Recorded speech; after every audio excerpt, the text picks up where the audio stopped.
Welcome back to the Here We Go podcast. I'm your host, Trent Ging, and today you'll probably notice that I'm missing all of my guests, which is okay. So I want to talk a little bit about some of the rumors that are going around. It's obviously that time of the off season where, number one, there's not a lot of things to talk about, right? So you're always going to start hearing different rumors that are going to pop up. The biggest one right now that is getting a lot of momentum, at least from the fan base, is around Matthew Stafford. So I'm going to touch on that. There's obviously big discussions going on around wide receiver.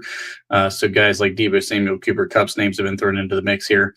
So I'm going to talk a little bit about them as well. So I'm going to kick this thing off by going with the Matthew Stafford stuff. And I'll be completely honest with you. There's a couple of things to this thing that for me just don't seem like it's a good fit. Number one, I don't see why the Rams would be motivated to move on. Matthew Stafford is a guy who just took him to the playoffs. Even if he doesn't play particularly well in that game, he's still a guy playing at a pretty high level, and it's not the worst contract in the world for them. And I think this gives me a lot of vibes of the Brandon Ayuk saga from last year. So I think the Steelers would be kind of playing themselves a little bit if they get into this thing and have any serious negotiations about it, because it kind of makes you feel like you'd get right back into the same issues that we had last year, where you're like banking on this guy that's going to be a part of your team, and then it never materializes because ultimately San Francisco gets the deal done with Ayuk. He stays as a 49er. We don't ever replace Deontay Johnson, basically. And the rest is kind of history. And I really feel like that's kind of where this thing with Matthew Stafford is. I feel like the stuff that's kind of coming out of their organization, which is very like not shutting it down, but they're not really playing into it either, is more of a negotiating tactic, in my opinion, than anything. I don't think that they should be motivated to trade him. And I heard Alan Saunders talk about this earlier, and I actually completely agree. Like, if they are willing to trade him and they want to get rid of him, why? I mean, you have a young team. They have a lot of really nice pieces there. They're, they hit quite a bit on the draft, and especially on the defensive side of the ball. So if they add weapons to replace a Cooper Kupp, for example, why would you want to move on? And that's the part that really kind of confuses me in this whole thing, is I just don't see a motivation for the Rams to move on unless they know something that the rest of us don't, which of course they would. But I just don't see it. And I think that the other piece of this, and maybe the more important piece to this for the Pittsburgh Steelers, is if you look at this team as we are right now, do you really feel like this is a win now style of team? I mean, they would have to do a ton in free agency and through the draft to really get to that point. I talked not long ago about feeling like this team is a couple of years away from really competing. You have a really young offensive line. They obviously struggled last year. You're going to be shifting Broderick Jones probably from the right side to the left side. You're going to be starting Troy Falatonu in what essentially is a de facto rookie season for him because we lost him all of last year. You still don't have a complete wide receiver room. George Pickens stuff is up in the air. Will he be traded? Will he be on the team? Are they going to extend him? Roman Wilson, another guy that you brought in that you thought highly of, missed his entire rookie season. There's so much up in the air with this offense right now. And besides that, you still don't even know who's starting at running back. I mean, there's, Jonathan Ward and Cordero Patterson are your two guys under contract at the moment. Now, I think Jaylen Warren comes back. May be the starting back. We'll see how the draft goes and who they pick up and what moves they make there. But I think it's probably safe to say Warren is in line to be the starting back. But just the point to that is there's just so much up in the air. It's still going to be a very young offensive line. And it doesn't even make sense for Stafford to want to come here. Like, I don't know. I don't know that a quarterback, another quarterback just over the age of 35, in this case, Stafford's 37, would make a ton of sense. unless they want to sell the farm and go all in and try to give Cam and TJ and Minka Fitzpatrick a real run at something. But I would still question the motivation to move on if you're the Rams. So I think that's kind of the thing that for me really has me kind of second guessing the entire scenario, is I just get so much deja vu of exactly what happened last year with Brandon Ayuk. It sits very uneasy with me. I mean, of the quarterback market, what else is even out there? That's going to be the biggest issue for the Steelers this year, is trying to put together a team that can win, but also, like, who are you going to have a quarterback? It's to me, it's still Justin Fields is one of the best options. Sam Darnold, I can't see him getting pulled away from Minnesota. I feel like after seeing what he did this year, do they want to rely on a guy who's a second-year guy who's going to essentially be a rookie because he lost his entire rookie season? Would there be some kind of trade between the Rams and the Vikings? That would make more sense to me than a like a sign and trade of Sam Darnold and then trading for Darnold and Matthew Stafford and throw some picks in there. I don't know. I think that situation just feels more of a move that's going to work rather than Matthew Stafford coming to Pittsburgh. You're going to have the guys like, of course, the Kirk Cousins, if he gets let go. Do you want to bring a guy like that in? I just don't think that we're going to have any quarterback that's going to feel comfortable behind this offensive line right now until they prove themselves, which is why a mobile guy like Justin Fields still makes sense to me. Even if he's not going to be the greatest quarterback, even if you still think that he's not a long-term option, it's a bridge for a year to build your team up in 2025 to look towards getting your guy in 26 and already having something established. How do you add weapons to the offense? Well, there's a couple of names, like I mentioned in the beginning of this, that are being thrown around. Deebo Samuel, Cooper Kupp. How much do you believe in some of the reporting coming out of San Francisco that Deebo was 20 pounds overweight? That's why he lost some of his burst. Some of that stuff. I mean, I feel like both guys, in my opinion, are guys that their bodies are clearly breaking down on them. Cooper Kupp's older. I think he's going into age 33 season.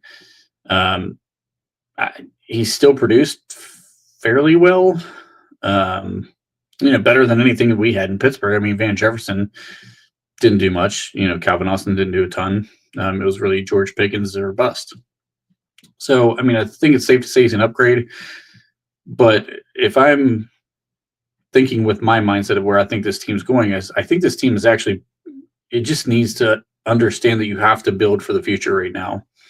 And bringing in a guy who's 33 years old upgrades your team in the short term, but he's not a long-term option. And I don't think Cooper Kupp's got, 2, 3, 4 years left in him. I think this is going to be one of those situations where he reminds me a ton of Allen Robinson when we brought Allen Robinson in.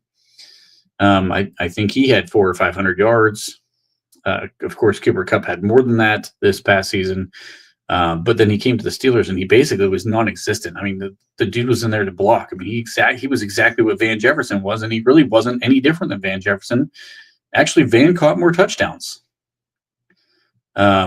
Now I think Kupp would come in here and do more than what Van Jefferson did last year, but I don't think it's going to be this drastic 750 yards of receiving and multiple touchdown type season. I think it's more in the Pittsburgh offense and the way Arthur Smith wants to run the ball. And if we do find success running the ball this season, your number 2 wide receiver might not be lighting up the scoreboard anyway, unless you bring in a real threat, and that's where the T. Higgins conversation was in play until obviously the reporting comes out that he's getting the franchise tag. So I'm not sold on the whole Cooper Kupp thing. Deebo Samuel is more intriguing in my opinion. I think that Arthur Smith would be more interested in Deebo Samuel. Mike Tomlin loves versatility, so I think he would be more intrigued with Deebo Samuel. A little bit younger than Cooper Kupp, obviously. And I think that they would like how they can use him as a gadget type player while also being an accomplished wide receiver in this league. his salary cap number honestly would be really good. If you could get that guy for a 4th or a 5th round pick, that would be something that you could take into serious consideration. Especially if you got away with giving a 5th round pick up for him. I think that's something that would be a pretty safe move. I'm not like a huge Deebo guy, but I think in the preseason when I did some rankings, I think I had him somewhere in the 15 to 20 wide receiver range. If you get a number 20 wide receiver for a 5th round pick in this class, it would allow you to do a lot of things in the draft this year where you're not looking for that wide receiver. If you had George Pickens, you have Deebo, and you have Calvin Austin, Roman Wilson, whoever wins out in the slots, you can still draft a receiver, but maybe the urgency isn't there to take one in the 1st round. You could look at maybe taking a guy in possibly the 3rd round, like a Jack Besh at a TCU, for example. You don't have to look for one of these like freak guys or maybe even fringe guys in the 2nd round that are very like unknown as to what they could translate to the next level. The Trey Harrises of the world, the Savion Williamses of the world, guys who have a ton of athletic talent, but not necessarily proven that they can be really effective route runners and translate to the NFL. So like, I think a lot of the guys in the 2nd round, you're going to really project what they could be, not necessarily what they've shown that they are. So once you get past the 1st round of this class, I think it falls off a good bit, in my opinion. So there is some, intrigue to getting a guy like Deebo Samuel, who's already a proven commodity. And if motivation and weight was an issue, then he's on a friendly deal. And then I think if I'm gonna actually pull this up real quick, because I think if I remember correctly, it's basically like a 2 years and he would be really kind of gone because you could cut him and save a ton of cap space. So like, honestly, 1 year. I mean, so 2025, he'd be $15 million. If you gave up a 5th round for $15 million, almost $16 million wide receiver, I would do that, especially the way the salary cap just went up.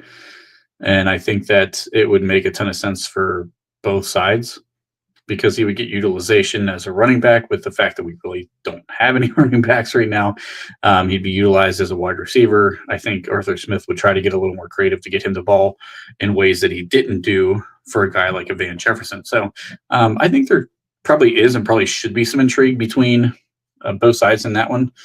I don't know if we'll start seeing some things kind of pick up some steam as we really roll into the actual free agency period coming up in March 10th. So we're still a little ways away, a couple weeks from that at least.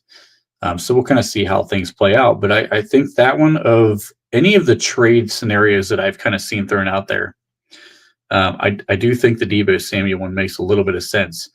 I will say this, though. I don't know that he's necessarily their first choice.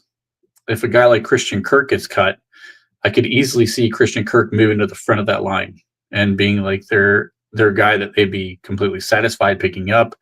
I've talked a lot about Darius Slayton, but I would say, even though I think Kirk's contract was completely terrible, I think the Jaguars were just absolutely stupid with the way they, did the contract with him. I do think Christian Kirk would be a guy that would probably be desirable for the Steelers. There was obviously enough interest in him that they were willing to trade for him. The injury happens, that goes to the wayside. So I would say that they're probably going to hold out. I don't think that you should be looking for a Deebo Samuel trade anytime soon. I think that they're going to probably see what happens with Christian Kirk, because if there's enough intrigue to trade for him last season, then they would definitely be willing to sign him in this offseason, especially if the contract's, more friendly. Him losing the entire season, I don't know what his cap number would be or anything like that, but I think there'd be definitely interest from Pittsburgh's side. It would just be a matter of whether Christian Kirk wants to play here. But I would say he would probably move to the front of the list at this point. I think Chris Godwin's going to sign back with the Buccaneers. I don't know anything about that, but I would take a guess that Godwin's going to end up being right where he's at right now. Higgins, if they do tag him, there's no way they're going to trade him to Pittsburgh, no matter what we would even be willing to give up. So he's not going to be in the fold, which kind of brings Christian Kirk into the forefront of guys that could be available. Do you want to go after an older guy like Devontae Adams? I would, again, I'm looking at the age of some of these guys, and he's just not appealing to me. If by some crazy scenario the Matthew Stafford trade works, then maybe you sell out for everything. You go after a Devontae Adams to pair up with George Pickens, Pat Freiermuth, and still bring in another receiver and just load up as much as you can. I think that's really, really far-fetched as a theory, but that'd be the only scenario where I would actually go after a guy that's, the age of Devontae Adams. There's just so much that we're going to start hearing about that's going to be a lot of guessing, that I really just don't see a lot of these trades coming to fruition on the offensive side of the ball. It's already a pretty young offensive group, so I understand the argument that they would want to get some veterans in there. I don't think that getting 35-year-old quarterbacks to keep rolling in the door is any form of answer, though, especially if the number is a first-round draft pick. I mean, that to me is that's too much, in my opinion. If you were a team that was just a quarterback away from a Super Bowl, that first-round pick should probably be pretty intriguing to you. If you're a team that's still looking to build a roster that can win, that kind of like where the Steelers are at. I mean, I still feel like we're kind of in rebuild mode. We're winning. We're doing enough to get wins, but we're still in a bit of a rebuild, in my opinion. So I honestly think that's, a lot of the conversations around some of these drafts, the trade market and stuff like that is just a rumor mill trying to stir up some stuff to talk about because it's the off season, and we're a week away from the combine still. The combine will calm some of it down for a short period of time here, and then it's really going to ramp up after the combine, because then people are going to start to see who these teams are really looking at, who they're doing their interviews with. Of course, they're going to talk to everybody, but it's still going to be, everyone's going to get reported that Tom talked to this person or Khan was talking to this person. Yeah, that's kind of what you do. I mean, that's part of the draft process. But for me, I would personally feel better about just, trying to run it back with Justin Fields, see what you got. You're probably going to have a guy who's going to be here for a year. You give him a couple-year contract. You have him for 2 years. You have a rookie that you're going to draft next year. That rookie's going to be the quarterback of the future. That's the hope, at least. I don't think bringing in 35-year-old quarterbacks like Derek Carr, Kirk Cousins, trading for a Matthew Stafford, or anybody else that's going to get thrown into the mix here is really going to be a viable option. The Trevor Lawrence stuff, that got shut down pretty quickly. At least that guy was young enough to be a guy that was attractive. He's somebody you could see making a run at. But again, this is not something that's going to be really achievable. It's not going to be something that's on the table, in my opinion. So I just don't think that we're going to see a big splash trade necessarily. I think a lot of this is going to come down to trying to sign some quality free agents. We have a ton of salary cap to work with. And just to touch on some of the things with the salary cap here real quick, everybody's all excited because now the cap number has gone up and we've got more available cap. And, so now the Steelers can spend more money, and that's true. But just keep in mind that so does every other team. It went up across the board. It was not just for Pittsburgh. So you're going to see some contracts probably starting to get inflated even further. I'd be interested to see, there was an article, I think maybe PFF actually wrote the article about Najee Harris being estimated at around $8 million.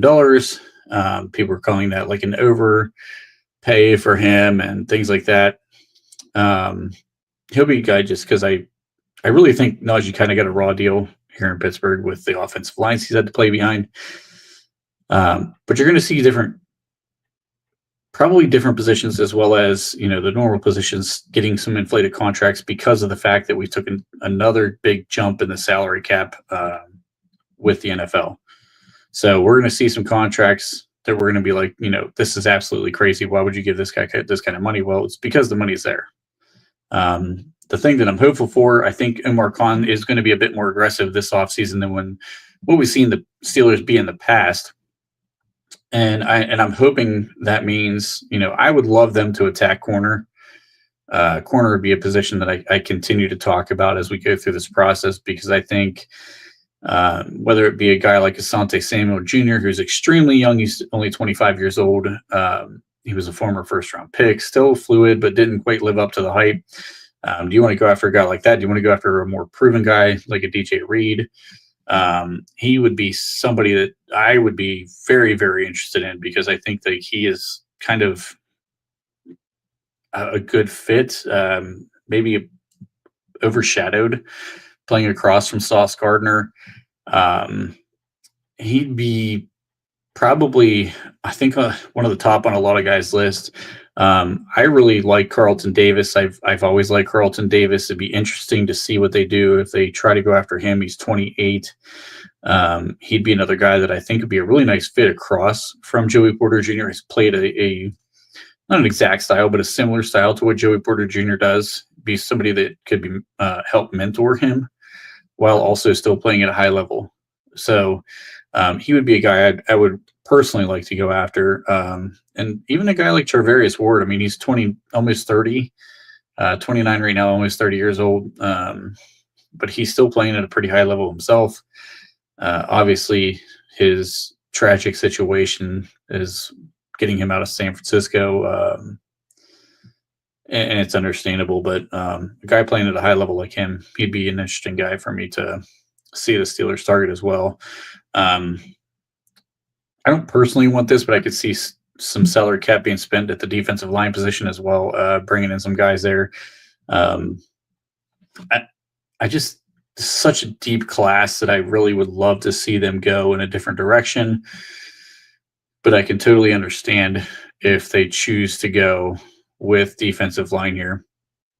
I don't know who they'd want to go after, but there's a number of names on the list that they really could attack. I know, BJ Hill's kind of an intriguing guy. I don't know, how he'd fit in here.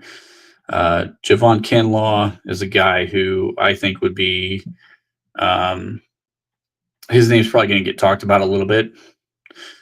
Sebastian Joseph is a guy I mentioned before from the Texans. I think he's somebody who'd be really, really intriguing to me, kind of a guy who's probably not going to have his name heard a lot, but he had a really, really nice season this year.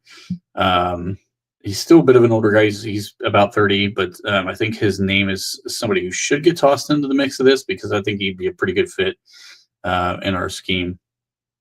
But outside of that, I mean, there's going to be some fill-in guys, but there's a ton of money to spend. Where are they going to put it? So that's why for the money side, Stafford works. I think Christian Kirk's deal would be super easy to fit in there. I think the Deebo Samuel deal would be really easy to fit in there at $16 million almost. So it's going to be really fun to watch how Omar Khan, who is known as the money guy, is going to attack this offseason. So I just think that as fans, we're going to get really wrapped up in the trade talks, and they're a lot of fun to talk about. Don't get me wrong. If I had Colin or Lowry or somebody on here right now, we'd probably be getting into some pretty deep discussions about it. But I just don't think that they're very realistic. Like I said, if there was a trade that was going to happen, if the Christian Kirk, cut does ultimately happen, he doesn't want to sign at Pittsburgh, I do think Deebo Samuel is a realistic option. I actually think there could be intrigue from both sides on that one. But outside of him, I just don't know that there's, anybody, unless something else kind of surfaces later on. I've seen Courtland Sutton, who I swear that dude is like every offseason, he's somehow thrown out there by somebody to the Pittsburgh Steelers. I saw his name being thrown in the hat again there by some, I don't remember if it was somebody from NFL Network or whatnot. He's still a guy that has played pretty well for the Broncos, though, and you have a very young quarterback. Why would you pull weapons from them. If I'm Pittsburgh, I still like him. I think he's a good player, but he's another guy that's approaching, that 30-year-old mark, and how quickly would he go downhill at that point? So still would be an obvious upgrade for us. I don't think it makes sense for the Broncos, but we'll see what happens there. So I think the trade talks they're a lot of fun, but at the same time, there's just so much of it that it feels very unrealistic to me. And I'd be really interested to know, for anybody who's listening or watching this now or watching it back, how do you feel about the Matthew Stafford thing? Like, do you really think that this is a realistic option? Do you think that he is a guy that you would want? Do you think we're a team that can win now? And the other piece to this for me is just, again, like, I mean, if you do think we're winning that, we're gonna have to do a lot more than just bringing in Matthew Stafford. We're gonna have to make a lot of moves. So I'd be really interested to see what people think about this whole thing, because I really get a ton of Brandon Ayuk vibes all over again with this whole thing. So I think it's the organization using it as a negotiation tactic. Look, your value's not where you think it is. We asked for a first. Any top round quarterback would get a first. I don't know. It'll be interesting to see how that one unfolds. But I don't think he ends up in Pittsburgh. I think they're going to end up running it back with Justin Fields. I still honestly believe that. I've believed that all throughout. I think Omar Khan is going to continue to kick the tires and probably call every team that's got a quarterback that has any sort of talent in the NFL.